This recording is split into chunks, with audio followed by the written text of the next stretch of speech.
Hello students of class 12। Last video में मैं आपको 3D ज्योमेट्री से बतला रहा था और उसमें बहुत सारा चीज़ अभी पढ़ना भी है, ठीक है। बट आपका टर्म एग्ज़ाम जो है काफ़ी नज़दीक है, सो सबसे पहले टर्म का जो पोर्शन है उसको रिवाइज कर लें।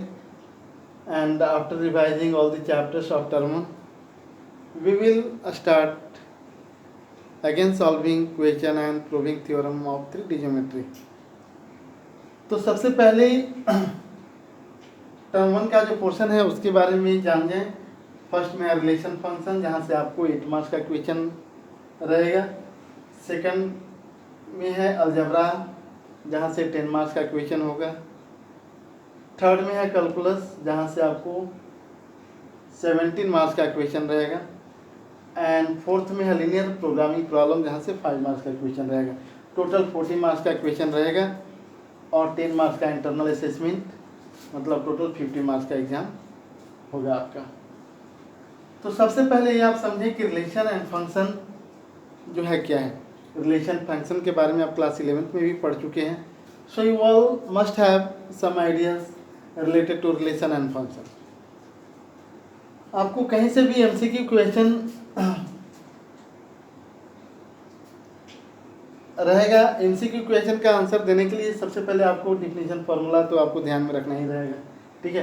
क्योंकि विदाउट डिफिनीशन फार्मूला आप फिर क्वेश्चन समझेंगे नहीं, क्वेश्चन बन भी नहीं पाएगा, ठीक है। तो सबसे पहले रिलेशन देख लें कि रिलेशन क्या चीज़ है, ठीक है। एक्चुअली हम लोग अपने घर में, स्कूल में, सोसाइटी में डिफरेंट टाइप्स ऑफ रिलेशन देखते हैं। टीचर स्टूडेंट का रिलेशन, ब्रदर सिस्टर का रिलेशन, सन फादर का रिलेशन।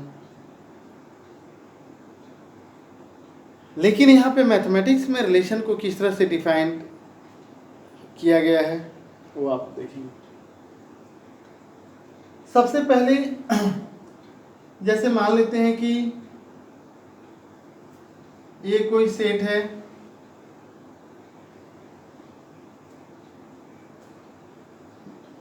जिसमें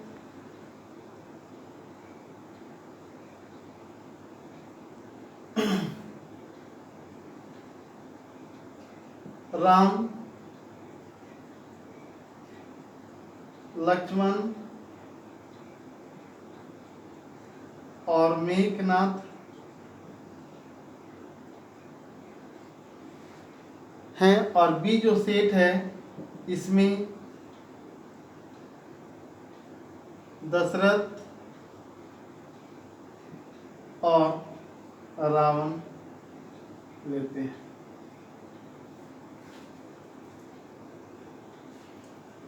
सबसे पहले यहाँ पे अगर हम लोग को ध्यान देना है सन ऑफ का रिलेशन पे,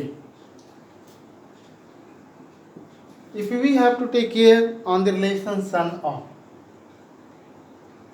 ठीक है। तो लिख सकते हैं कि Ram is the son of Dasharath,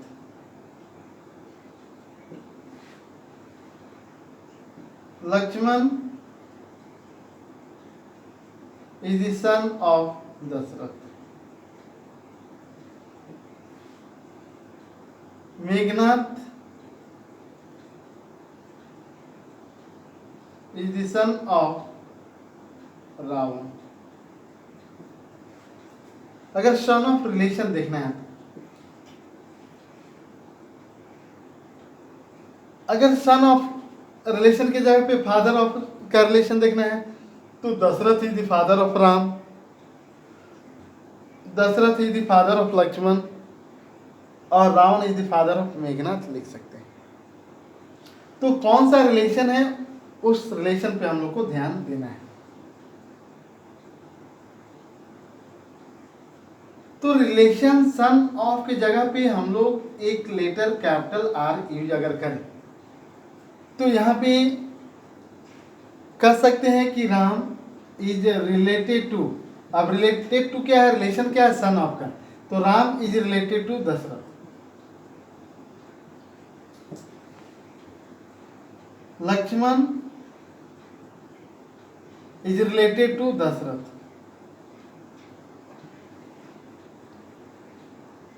Meghnath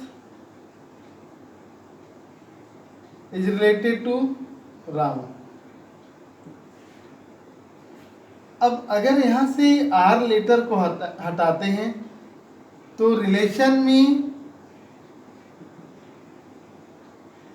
ये जो आर लेटर है उसको इस तरह से लिखें, और यहाँ पे राम ये रिलेशन के जगह पे आप कॉमा यूज कर लें, मतलब Ram is related to Dasharath, है ना। यहाँ रिलेशन का मेंबर है राम दशरथ,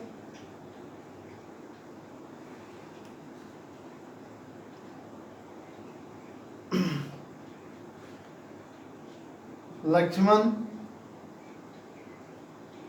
दशरथ और मेघनाथ राम। राम दशरथ एक रिलेशन का मेंबर हो गया, लक्ष्मण दशरथ एक रिलेशन का मेंबर हुआ, मेघनाथ रावण एक रिलेशन का मेंबर हुआ। तो सन ऑफ रिलेशन अगर देखते हैं तो इस रिलेशन का ये सभी मेंबर है। अब यहां से आप ए क्रॉस बी अगर निकालते हैं, Cartesian product of A and B निकालते हैं, ए क्रॉस बी निकालते हैं, तो क्या हो जाएगा, राम दशरथ, राम रावण, लक्ष्मण दशरथ,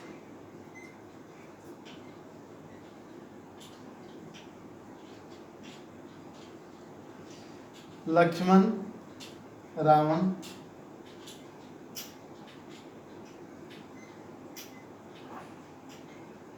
मेघनाथ दशरथ,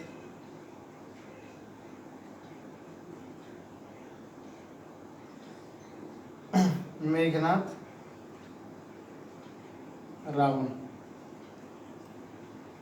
इस तरह से जब ए क्रॉस बी निकाल रहे हैं तो ये सभी मेंबर होगा।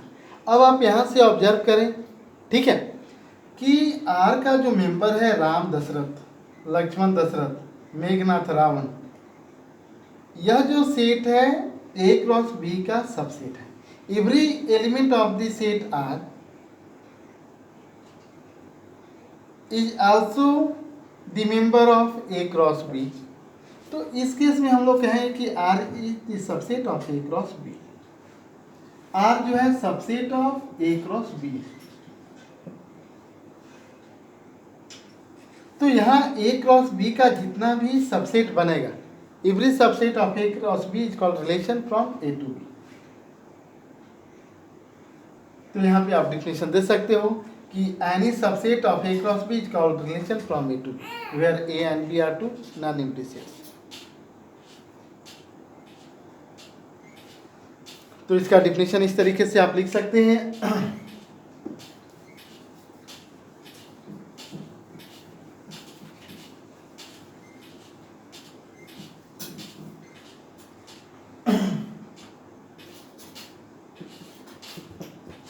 Let A and B are any two non-empty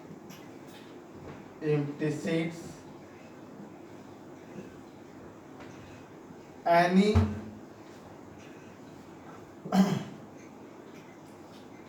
subset of A cross B is called relation from A to B। Example just अभी आप लोग ने देखा। डोमेन ऑफ रिलेशन क्या होता है, तो every the set of every first element of each ordered pair is called domain of the relation, and the set of all second elements of the relation is called range of the relation. The second set B is called codomain of the relation.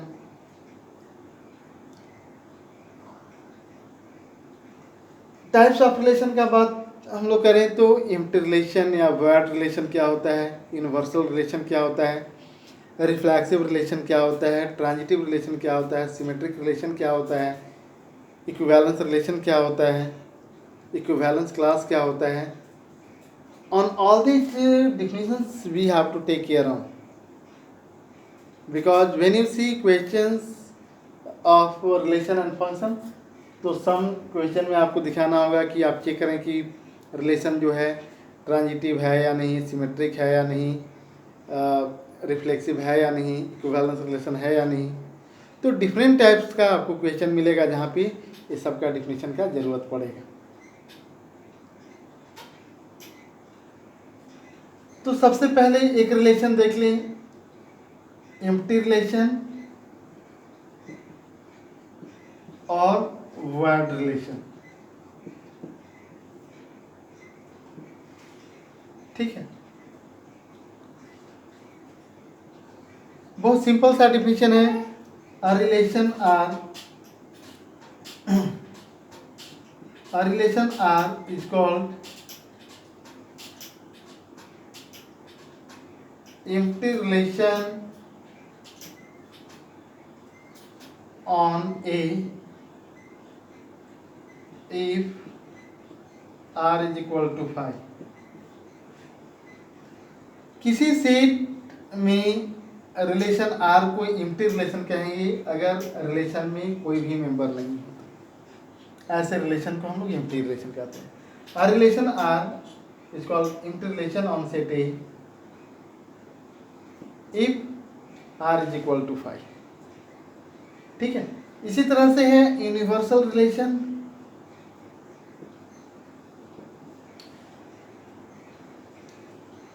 A relation R on set A, a relation R on set A is called universal relation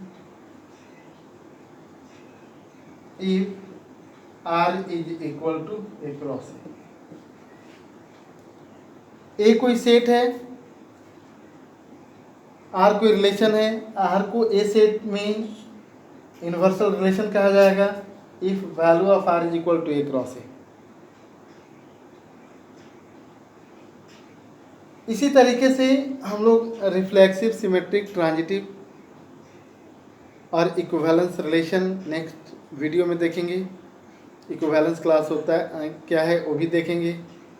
function क्या होता है, types of function क्या होता है, ये सभी हम लोग नेक्स्ट वीडियो में देखेंगे.